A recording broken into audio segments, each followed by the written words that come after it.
If you are seeing like this migration pop up on your Kodular platform, then this video is for you, because in today's video I will tell you why this is happening and what is the solution and how you can migrate your projects from the old Kodular creator to the new creator. Everything I will cover in this video. If you like this video and if you like this solution, then please hit the like button and also share your valuable feedback inside the comment section. So hello friend, my name is Devendra and you are watching Pixel YouTube channel powered by Air Store. So without any ado, let's start today's video.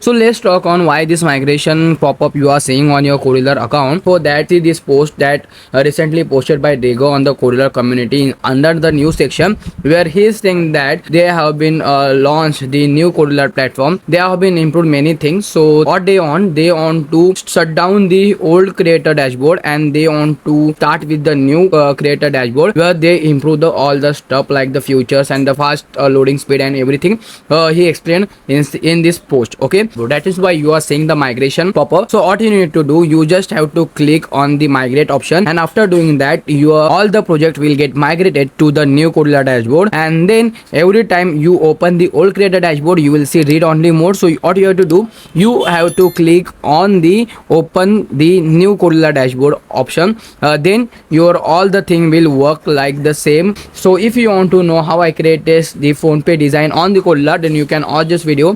Till then, be happy. Keep coding.